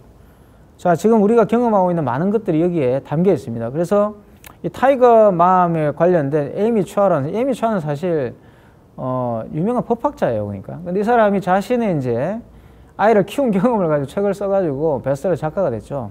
그래서 여기 보시면은 이렇게 자기의 경험을 녹여서 재밌는 게 배틀 힘이에요. 그러니까 그런 전투의 노래죠, 그죠? 그 아이를 키우는 과정을 전투라고 이제 생각하는 이제 이런 것들. 이게 이제 푸코가 말했던 인간 자본과 아주 무관하지가 않습니다. 푸코가 인간 자본의 시대는 주로 이제 60년대 이후라고 이제 보통 일반적으로 이야기되고 있는데, 이때 이 인간 자본 축적의 가장 핵심이 바로 교육입니다. 이 인간 자본의 패러다임이 자본주의에 도입되면서 어떤 일이 벌어지냐 그러면, 과거에는 자식을 낳으면 그냥 자식이 알아서 컸다. 아기를 낳으면 그냥 아기가 알아서 컸다. 이렇게 말씀을 많이 하셨죠. 그죠? 근데 인간 자본론이 들어오면 아기가 태어났을 때 그 아기를 제대로 키우지 못하면 부모에게 잘못이 있는 겁니다. 부모가 나쁜 사람이 되는 거예요. 이전에는 아이가 성장해서 잘못되면 그거는 그 사회의 책임이 되는데, 그 사회가 잘못돼가지고 또는 그 국가가 제대로 아이를 돌보지 않아가지고 이런 아이가 잘못되었다고 생각하는데, 이 인간 자본론이 대두하게 되면 그 아이의 잘못은 곧 그 부모의 잘못이 됩니다. 그래서 부모들이 굉장히 이 아이의 성장을 위해서 목숨을 걸어야 되는 이제 상황이 된, 그래서 이제 배틀이 된 거예요. 이게 부모들의 전투가 된 거죠. 자, 그걸 이제 푸코가 지적하고 있는데, 그래서 뭐 이런 식으로 보시면은 카드를 쥐고 있습니다. 그죠? 그래서 저런 그 아이의 성장에 아낌없이 경제적 투자를 할 수 있는 부모가 좋은 부모가 되는 겁니다. 자, 그래서 이제 이러한 그 효과는 우리나라에서 아주 많이 보이고 있어요. 그래서 아주 흥미롭게도 저렇게 푸코와 사주명리라는 전혀 어울리지 않는 그런 조합들이 발생하고요. 장자의 눈으로 푸코를 읽는다라고 해서 대부분 저런 것도 궁극적으로는 자기 개발 이론, 자기 개발론으로 활용되고 있죠. 사실 푸코가 저러한 자기 개발의 패러다임을 비판했던 사람인데 어쨌든 푸코가 곧 자기 개발에 자기 돌봄의 철학자로 이용되고 있습니다. 이런 건 굉장히 흥미로운 일인데요. 우리나라 아니면 참 볼 수가 없는 그런 일인 것 같고, 또 이제 뭐 강남에 가면 흔하게 볼 수 있는 풍경이죠. 부동산과 교육이라는 이 두 가지를 보여주는 한 건물에 다 있습니다. 그죠? 보시면은 뭐 학원이 있고요. 그 다음에 그 학원 건물 밑에는 반드시 뭐가 있습니까? 부동산이 있습니다. 이 두 가지가 한국의 그런 중간 계급들을 성장시키는, 또는 중간 계급들이 자신의 계층 상승을 이룰 수 있는 유일한 이제 수단이었던 거죠. 그리고 그것이 굉장히 성공해서 한국이 지금의 어떤 그런 반열에 오를 수 있는 그런 원동력이기도 했죠. 자, 그래서 뭐 이거는 이제 한 그 강남에 있는 영어 학원의 광고입니다. 그 월스트리트는 국가다. 말 그대로 학원이 이제 국가가 되어버리는 거예요. 그 다음에 국가랑 월스트리트는 사실 서로 이제 반대되는 개념인데, 한국에 오면 이게 월스트리트가 국가가 됩니다. 그리고 월스트리트라는 곳은 이제 학원 명이기도 해요. 영어로 소통하고 삶을 공유하는 곳이다 라고 합니다. 영어를 한다는 것이 이제는 한국에서는 뭐가 되냐, 앞에서 말씀드렸던 코스모폴리탄의 가장 필수 요건이 되고, 그 코스모폴리탄이라는 것은 또 시티 라이프의 필수 요건이에요. 그러니까 시티에 산다, 시티 라이프를 즐긴다는 것은 영어를 할 수 있는 삶을 산다는 뜻이 됩니다. 그래서 일반인들도 영어를 공부해야 되는 때가 된 것이, 영어라는 것은 바로 이런 식으로 지식 축적의 가장 중요한 징표가 되는 거죠. 그래서 영어라는 것이 한국에 오면 지식이 돼요. 이게 또 놀라운 변화고요. 심지어는 이제 코스모폴리탄이라는 칵테일이 있어요. 그러니까 이런 칵테일을 마시는 이제 상품이라는 거죠. 그래서 하나의 삶의 표준으로 잘 잡았다라고 볼 수가 있습니다. 자, 이제 인지자본주의라는 것이 그렇게 자본 축적의 수단, 다시 말하면 이제 부를 축적하는 수단들을 지식으로 이제 설정하게 되었다라고 말씀을 드렸는데, 그렇기 때문에 나타난 현상이 바로 도시 집중하고 많은 사람들이 농촌에서 도시로 이주해서 살게 된 그런 상황들을 받아들이게 되고요. 또 거기에서 코스모폴리탄이라는 어떤 그런 이상주의가 생겨나게 됐다라고 제가 말씀을 드렸는데, 여기에서 최근에 와서 이제 논의되고 있는 내용이 뭐냐 그러면 바로 이 감시자본주의라는 개념입니다. 그러니까 사실 이 개념 자체는 인지자본주의와 비교했을 때 그렇게 은밀하게 학적으로 규정될 수 있는 개념은 아니라고 생각해요. 왜냐하면 자본주의라는 것이 궁극적으로 이제 감시의 기능을 가지고 있었기 때문에, 특별하게 뭐 자본주의가 감시자본주의로 이행했다 이렇게 말을 할 수 있는 근거는 뭐냐, 이렇게 질문을 던질 수 있는데요. 제가 생각할 때는 이 감시자본주의는 대단히 중요한 이야기들을 많이 하는데, 특히 그 쇼샤나 주보프라는 사람이 쓴 이 책은 이 감시자본주의에 대해서 본격적으로 논의한 책으로 굉장히 유명합니다. 근데 이 책에서 이 주보프가 이야기하고 있는 내용은 상당히 이제 하이데거의 그런 철학을 원용해서 기술이라는 것이 궁극적으로 우리의 행동을 교정하는 그런 역할을 한다라고 이제 이야기를 하고 있고요. 여기에서 한 걸음 더 나아가서 주보프의 굉장히 독창적인 주장은 뭐냐 그러면, 그러한 행동을 그러니까 기존에 일어난 행동들을 바꾸는 게 아니라, 일반적으로 그렇게 알려져 왔죠. 일반적으로는 감시라고 그러면 우리가 하는 어떤 행동들을 기존에 있는 어떤 감시의 그런 체계 속에 맞춰서 바꾸게 만든다, 강제적으로 바꾸게 만든다, 이렇게 알려져 있는데, 주보프는 여기서 한 걸음 더 나아가서 이렇게 말을 하는 겁니다. 우리의 행동이 그렇게 바뀔 수 있도록 하는 것이 감시자본주의라는 거죠. 다시 말하면 감시자본주의에서 주요 어떤 역할을 담당하고 있는 이 회사들, 이른바 이제 이 감시자본주의에서 중요한 그런 산업 발전을 추동하고 있는 회사들의 특징은 우리의 행동을 그렇게 바뀌도록 교정하는 것을 상품화해서 팔고 있다는 겁니다. 다시 말하면 우리가 그런 식으로 행동을 하도록 유도하는 것을 팔고 있다는 거예요. 그러니까 우리의 행동을 유도한다는 거죠. 자, 대표적인 회사가 뭡니까? 구글, 그죠? 또 뭐 한국 같으면 네이버일 것이고, 또 뭐 페이스북 같은 경우도 마찬가지고, 지금 현재 이른바 이런 그 자본주의에서 특히 기술 발전을 담당하고 있는 이 회사들을 주법부는 주된 그런 이행의 주축으로 지목하고 있습니다. 그 이유는 아주 간단합니다. 왜냐하면 이 회사들이 뭘 가지고 있느냐 그러면 빅데이터를 가지고 있기 때문에 그래요. 빅데이터에 맞춰가지고 우리의 행동을 예측하고 거기에 맞는 상품들을 내어놓는다라고 지금까지 우리는 생각했죠. 그게 마케팅 이론에서도 굉장히 중요하게 다뤄져 왔고, 사실 이 루드비 폰 미제스 같은 사람도 이미 인간 행동론에서 그런 이야기를 하고 있습니다. 그러니까 인간의 행동이라는 것이 유일하게 그러한 시장의 객관적인 어떤 근거를 제공하는 데이터를 만들어낼 수가 있다. 그래서 인간 행동을 탐구하는 것이 시장 변화를 예측할 수 있는 길이라고 이야기했단 말이에요. 근데 주보프 이야기와 이 미제스 사이의 차이는 뭐가 있냐 그러면, 주보프는 그런 단순하게 그런 데이터를 분석하고 해석하는데 그치지 않고, 그 데이터를 분석하고 해석하는 것은 인지자본주의 특징이라고 말씀드렸는데, 그게 그치지 않고 그러한 행동을 유도하는 것, 그것을 팔고 있다는 거죠. 그러니까 이거는 단순한 마케팅이 아니라 우리의 행동을 그것을 원하는 방향으로 만든다는 겁니다. 그게 바로 이제 이 주보프가 우려하는 바죠. 자, 이제 근데 이제 저는 여기서 이제 한 가지 제 나름대로 감시자본주의와 인지자본주의 차이는 뭐가 있느냐를 말씀을 드리면, 이거는 이제 제 생각인데, 감시자본주의는 인지자본주의와 달리 지식이 중요하지 않습니다. 그러니까 이 감시자본주의의 핵심은 지식이 아니라 데이터입니다. 데이터는 지식이 아니죠. 그러니까 또 그렇다고 해서 뭐 정보라고 말할 수도 없어요. 데이터는 말 그대로 의미 없는 정보죠. 그냥 내가 오늘 아침에 일어나서 지하철을 타고 어디를 갔다. 뭐 예를 들어 상암동을 갔다 왔다 칩시다. 그러면 제가 가면서 남긴 기록이 그 각 그 기계에 기록되어 있을 겁니다. 제가 뭐 걸어가는 기간 동안 저를 감시했던 그런 감시 카메라가 있겠죠. 각 이제 가로등이나 또는 거리나 또는 자동차나 또는 심지어는 요즘에는 자전거에도 감시 카메라가 달려 있으니까 그 지나가면서 저를 전부 찍었을 거예요. 그게 제 또 데이터가 담겨 있을 것이고, 제가 또 가서 교통카드를 찍고 상암동으로 이동하면서 타고 갔던 그 지하철에도 제 기록이 남아 있을 겁니다. 그리고 거기에서 어떤 특정 건물에 들어가서 뭔가를 하고 나왔을 때 그 모든 기록들이 남아 있어요. 하지만 그 기록들은 어떤 유의미한 의미를 가지고서 수집되어서 뭔가의 어떤 의미값을 획득하기 전까지는 아무런 의미가 없는 그냥 데이터죠.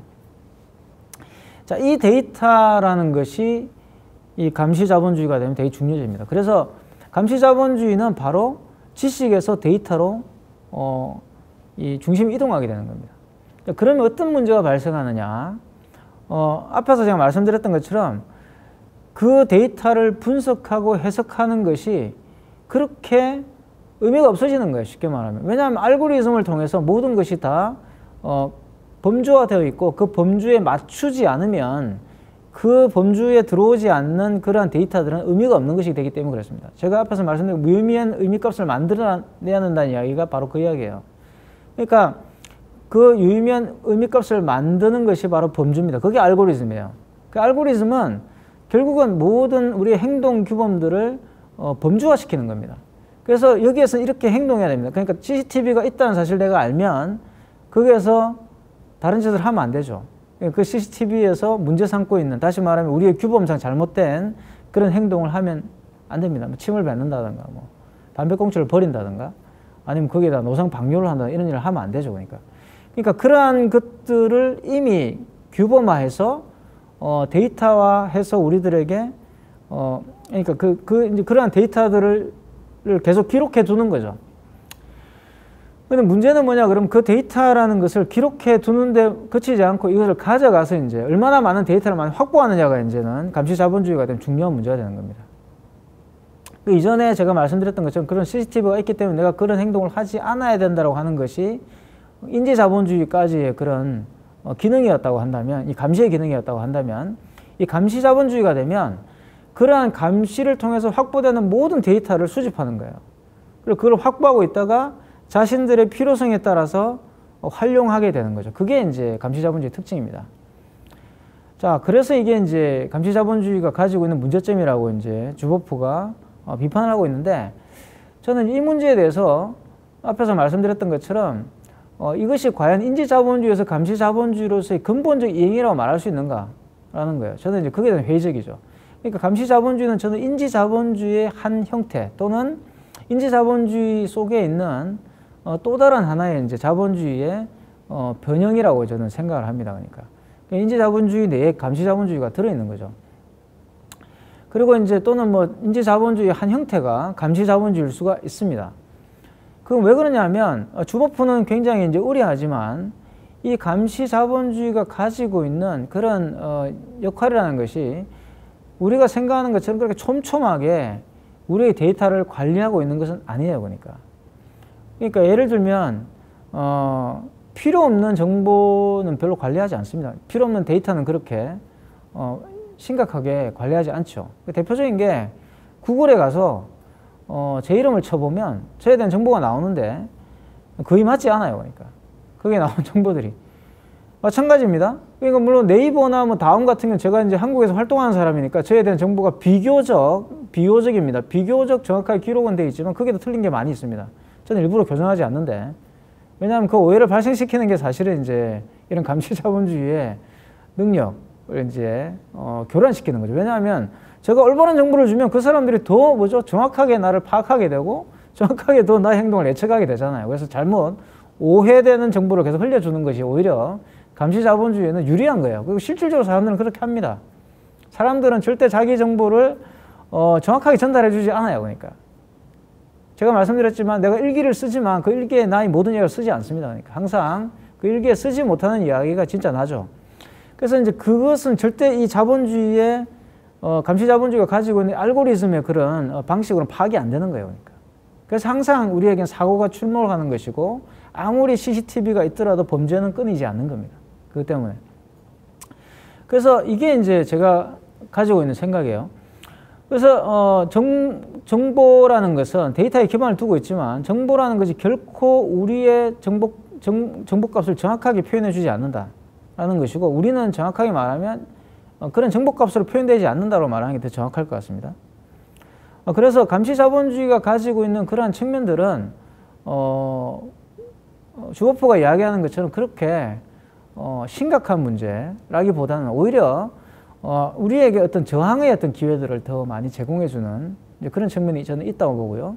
그러니까 왜냐하면 잘못된 정보, 잘못된 데이터를 계속 공급했을 경우에 오히려 이 감시자본주의는 인지자본주의보다 더 취약할 수가 있죠. 왜냐하면 인지자본주의만 하더라도 그래도 모든 사람이 열심히 공부해서 분석력을 키우고 모든 사람들이 다 정보를 해석해서 거기에서 유의미한 정보값을 만들어내는 것이 목적이었다고 한다면 이 감시자본주의는 그게 아니거든요. 그러니까 몇몇의 독점된 프로그래머들이 알고리즘을 디자인하고 거기에 맞춰서만 돌아가게 하는 겁니다. 뭐 대표적 사례가 한국에서 얼마 전에 있었던 이루다 해프닝 같은 거예요. 그런 어떤 알고리즘을 만들어가지고 여대생의 캐릭터를 만들고 그걸 통해서 뭐 이렇게 데이트 채팅을 하게 만들겠다고 했는데 사실은 전혀 그것과 다른 목적으로 사용되었죠. 이제 그런 것들이 왜 만들어지느냐? 바로 이제 알고리즘이 가지고 있는 범주어라는 것이 결코 우리 생활 세계의 풍부함을 따라올 수가 없어요. 우리 생활 세계가 가지고 있는 그러한 다양성들을 따라올 수가 없습니다. 그렇기 때문에 이 알고리즘이 채택하는 방식은 자신들의 그런 범주를 표준화하고 그 표준화에 들어오지 않는 삶을 비정상적인 것이라고 규정하는 방식으로 이루어져요.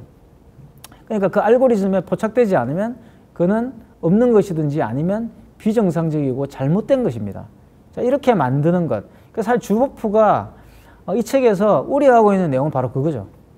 이런 어떤 정상과 비정상을 만들어서 알고리즘에 의해서 포착되지 않으면 비정상적인 것으로 이제 받아들여지게 만든다라는 것입니다. 이는 마치 유튜브를 하지 않으면 내가 이제 앞으로 비정상적인 사람이 되는 것과 비슷해요. 유튜브를 해야지만 내가 이제 약간 이 유행을 따라가는 트렌디한 사람이 되는 이제 그런 분위기, 그렇게 하면은 존경받는 사람이 되는 이제 이런 식의 어떤 삶의 패턴이 바뀌는 그런 걸 주보프가 우려하는 거죠. 그래서 이제 그런데 그게 과거와 달리 어떤 기준에 의해서 만들어지는 게 아니라 오직 뭐죠? 유튜브나 구글이나 페이스북이 가지고 있는 그 회사의 표준에 의해서 그게 결정된다는 겁니다. 이게 굉장히 우려스럽다고 주법부가 이야기하는 거예요. 과거는 그래도 학교가 있었고 그런 교육위원회가 있었고 교육부가 있었고 그죠? 또 거기에 뭔가 여러 가지 문화정책을 결정하는 많은 분들이 위원회를 만들어서 그 속에서 어쨌든 피어 리뷰를 하고 뭔가 토론을 했잖아요. 그죠? 근데 지금 이 감시사회가, 이 감시자본주의 사회로 오면은 어떤 일이 벌어집니까? 그거를 회사가 결정하고 그 회사에 누가 결정하죠? 그 특정한 몇몇이 결정하고 그게 사람들이 그냥 자연스럽게 따라가게 된다는 거. 그게 위험하다는 거죠. 대표적인 게 얼마 전에 트럼프 대통령이 이 카피톨, 그러니까 미 의회죠. 미 의회에 이제 군중들이 난입할 때 그 군중들의 난입을 부추겼다는 혐의를 받고 트위터가 그 트럼프 대통령의 계정을 정지시켰어요. 자, 이렇게 어떻게 보면 그거는 굉장히 정당한 행위처럼 보입니다. 근데 그게 심각한 문제점이 숨어 있죠. 뭡니까? 그걸 누가 결정했느냐라는 거죠. 그걸 과연 이제 법원에서 결정했느냐? 아니면 국회에서 결정했느냐? 아니면 심지어는 그러한 어떤 위원회를 열어가지고 거기에서 대통령의 그런 트럼프 대통령의 트위터가 위험하니까 금지를 시켜야 된다고 결정을 했냐? 누가 결정했을까요? 트위터 사장이 결정한 거죠.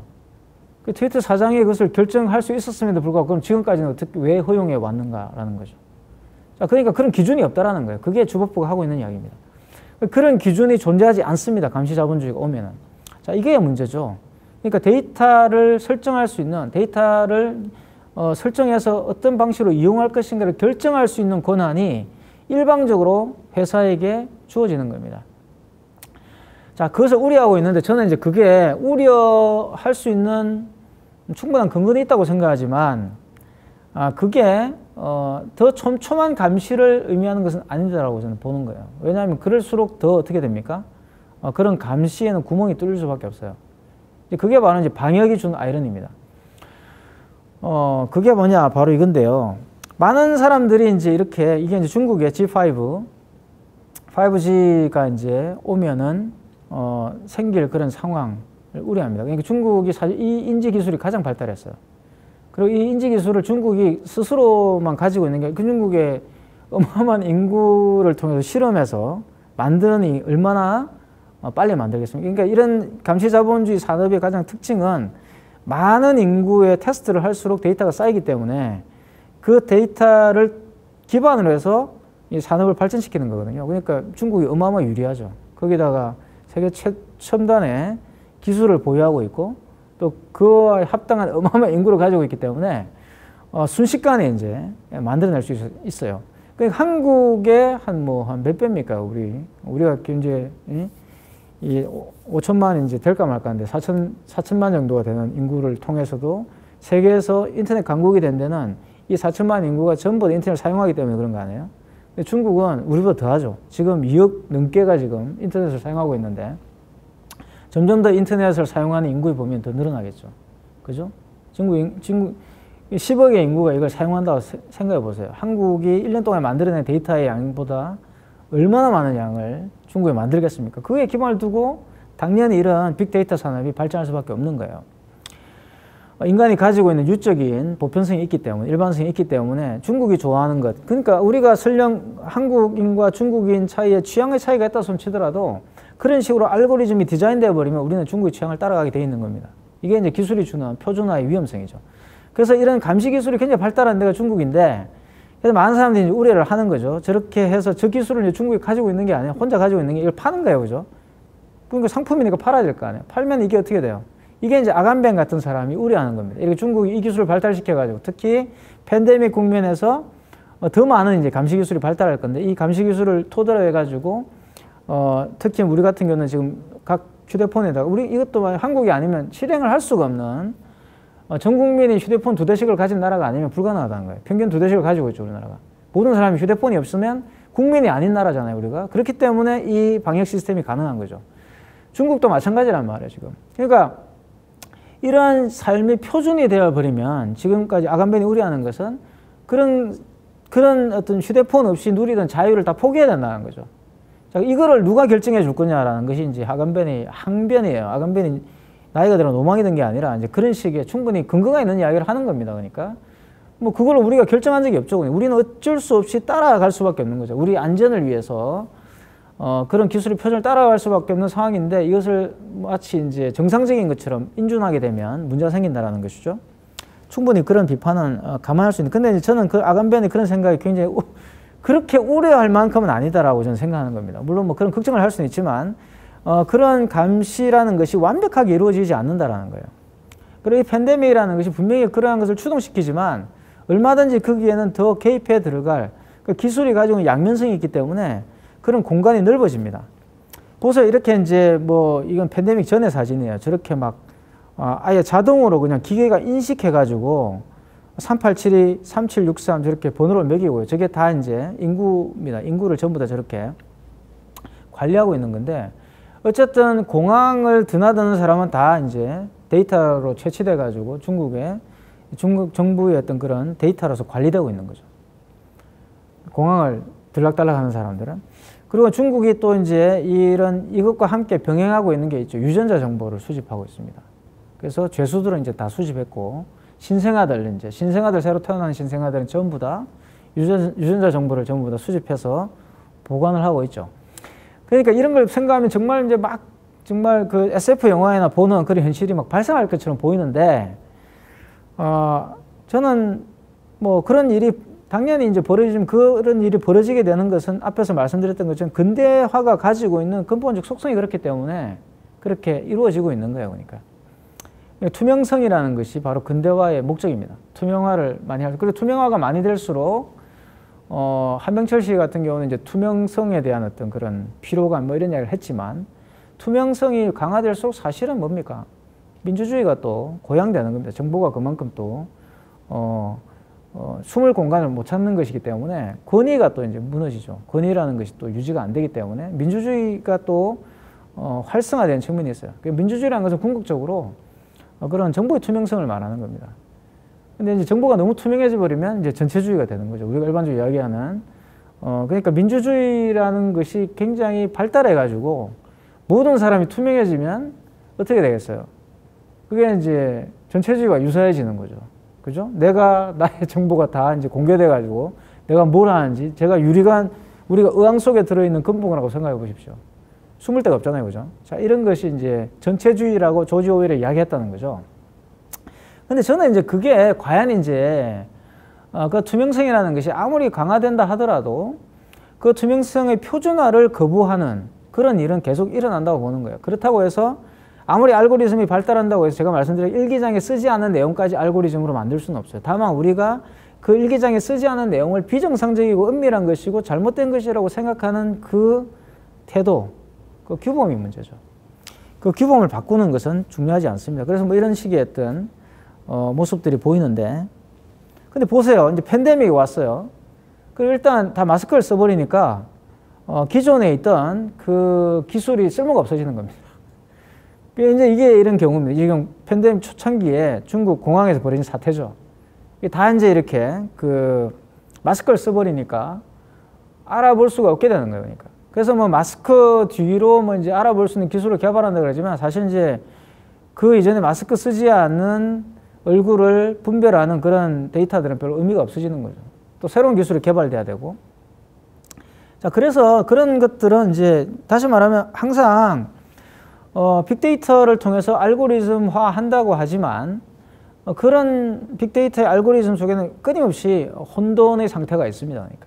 다시 말하면 예측하지 못한 그런 사항들이 발생하죠. 드론을 띄워서 A에서 B로 이동하는데 모든 게 설계되었다 손치더라도 그 중간에 철새의 무리를 만나가지고 추락할 수도 있는 거고요. 그러니까 알 수 없는 그러한 예측 불가능한 그런 상태가 있죠. 자, 그래서 뭐 이제 이게 제가 말씀드린 거고, 그리고 감시자본주의는 어쨌든 빅데이터를 만들어내는, 그러니까 빅데이터를 통해서 자본을 축적하는 형식이고요. 거기에서는 우리가 공통적인 것이라고 알려져 왔던 기존에 우리가 그 막스 같은 사람이 말했던 이 제너럴 인텔렉트라는 게 있는데 이게 이제 공통 지식이죠. 우리가 가지고 있는 지식들. 예를 들어서 뭐 우리가 나누어 가져야 하는 지식들 있잖아요. 그죠? 우리가 뭐 학교에서 배우는 지식들, 이런 지식들을 계속 이제 데이터로 만들어서 굉장히 자신들의 어떤 고유한 어떤 상품의 재료로 쓴다는 겁니다. 데이터를 재료로 쓰는, 그러니까 지식으로 있을 때는 상관이 없는데 이게 데이터로 바뀌면 가치 판단의 중립화가 이루어져요. 지식일 때는 저 사람이 옳고 그름이 있잖아요. 데이터는 옳고 그름이 없어요. 누구든지 갖다가 쓸 수 있게 됩니다. 소유권이 없게 되는 거예요, 데이터는. 지식을 데이터화하게 되면, 보세요. 제가 글을 썼는데, 제가 네이버 지식인에 상당히 많은 카테고리를 제가 썼습니다. 쓸 때는 나의 글이지만, 그것이 네이버 지식인에 들어가게 되면 어떤 일이 벌어지죠? 그거는 더 이상 내가 소유권을 주장할 수 없게 되죠. 자, 이런 일이 벌어지는 거예요. 그러니까, 그것이 데이터로 활용될 때는, 그러한 기존에 있던 그런, 이 나누어 갖는, 그러니까 내가 그런 지식을 나누어서 그 사람들과 함께 뭔가를 이룩해 가야 된다라는 그런 어떤 생각들이 상당히 이제 변형을 요구받게 됩니다. 자, 그래서 감시를 넘어선 해방이라는 개념, 이거는 이제 너무나 이제 파놉티콘의 어떤 그런 생각들에 사로잡혀 있을 경우에는 이런 식의 이미지를 떠올릴 수가 있죠. 하나의 큰 빅브라더의 눈이 있고 우리는 다 거기에 감시받고 있다는 건데, 제가 질문하는 것은 그겁니다. 그러면 도대체 이 감시는 무엇인가라는 것이고요. 이 감시라는 것은 궁극적으로는 앞에서 말씀드린 투명성을 확보하는 것이고, 투명성을 확보하는 것일수록 궁극적으로 그것은 뭡니까? 1인에게 그러한 감시의 권력이 집중되지 않는 효과를 발휘하게 돼요. 그래서 투명성이 확보된다는 것은 결코 나쁜 것이 아닙니다. 감시가 강화된다고 해서 결코 나쁜 것이 아니죠. 그래서 기술의 파르마콘이라는 것은 독약도 되고 약도 되는 것을 말하거든요. 독도 되고 약도 되는, 그러니까 그런 물질이죠. 기술이라는 것이 바로 이런 독도 되고 약도 되는 수단입니다. 그러니까 앞에서 말씀드렸던 것처럼 분명히 감시라는 기술이 가지고 있는 긍정적 측면, 투명성을 확보하고 민주주의를 진작하고 또 더 이렇게 우리가 누리고 있는 근대의 편리성을 확보해주는, 확장시켜주는 그런 효과가 있지만, 동시에 그걸 통해서 표준이라고 부르는 우리의 행동을 교정하고 또 우리 행동의 정상과 비정상을 분리시키는 그러한 식의 어떤 폭력도 있을 수가 있는 거거든요. 독이 될 수도 있고 약이 될 수도 있습니다. 근데 이러한 기술을 어떻게 활용하는가가 사실은 대단히 중요한 문제가 되는 것이죠. 그래서 기술이라는 것 자체의 문제라기보다는 그 기술을 어떻게 쓸 것인가, 기술을 어떻게 사용할 것인가의 문제가 더 중요하게 대두한다라는 겁니다. 그러니까 그런 어떤 감시의 기술이라는 것을 통해서 우리가 확보해야 되는 것은 그 기술의 사용 목적에 대한 논의들인 거죠. 그런 것들을 논의해야지만 제가 볼 때는 지금까지 논의했던 그런 기술의 부정적 측면들을 최소화할 수 있다고 저는 생각을 하고요. 자, 그래서 이제 그 기술을 아주 다르게 사용할 수 있는 방법에 대한 연구들, 그 기술이라는 것을 다르게 사용하는 게 바로 예술입니다. 정확하게 말하면 테크네라는 그것이 기술이라고 한다면 그 테크네가 기술의 목적, 다시 말해 자본 축적이라든가 또는 표준화라든가 또는 규범화라든가 이런 여러 가지 어떤 그런 편리성이라는 어떤 목적과는 무관하게 사용되는 것이 바로 예술에서 기술이 사용되는 방식이에요. 그래서 이 감시라는 것이 하나의 규범화를 통해서 우리의 어떤 투명성과 관련된 이야기를 우리에게 주고 있다고 한다면, 이 예술이라는 것은 그런 투명성에 포착되지 않는 또는 그 투명성 속으로 들어오지 않는 그늘에 대한 이야기를 하는 그런 기술의 사용이죠. 그래서 이 파울 클레라는 작가가 했던 말입니다. 나는 느낌과 동작으로 질서를 만들겠다라고 했는데요. 이 느낌과 동작이 바로 데이터의 기반이 되는데, 이 데이터는 제가 말씀드렸지만 이 느낌과 동작을 어떤 정보값으로 환원시키는, 일정한 정보값으로 정확하게 말 숫자로 환원시키는 거죠. 그 환원시키는 것이라고 한다면 이 느낌과 동작은 그 숫자로 환원되기 전, 그 계산으로 환원되기 전의 상태입니다.